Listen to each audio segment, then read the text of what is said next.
एक गांव में एक दादाजी और दादी जी रहते थे। दादाजी के पास एक बहुत बड़ी सुंदर गाय थी और दादी जी के पास एक मोटी काली भैंस। मेरे बच्चे दादाजी अपनी गाय से बहुत ताज़ा प्यार है। करते थे। रोज उसे हरा चारा खिलाते, प्यार से सहलाते और उसकी सेवा करते।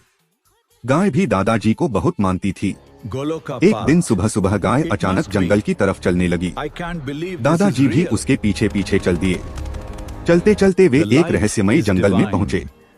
It वहाँ एक shines बहुत upon बड़ा us चमकता all. हुआ पेड़ था जिस पर सोने जैसे सुनहरे फल लगे थे। पूरा This जंगल उन place फलों is की रोशनी से truly चमक रहा blessed. था। तभी गाय ने धीरे से आवाज निकाली, जैसे कह रही हो, दादाजी जितनी जरूरत हो उतने ही फल लेना। दादाजी ने पेड़ से सिर्फ 2 सोने के फल तोड़े और घर लौट आए।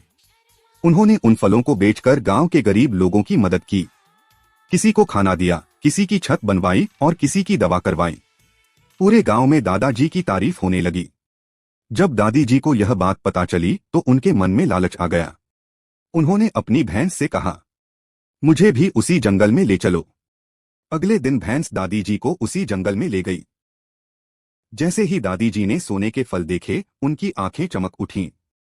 उन्होंने सोचा, अगर मैं सारे फल ले लूं तो गांव की सबसे अमीर औरत बन जाऊंगी। दादी जी ने 1-2 नहीं बल्कि बहुत सारे सोने के फल तोड़ लिए। भारी बोरी भरकर घर ले आईं।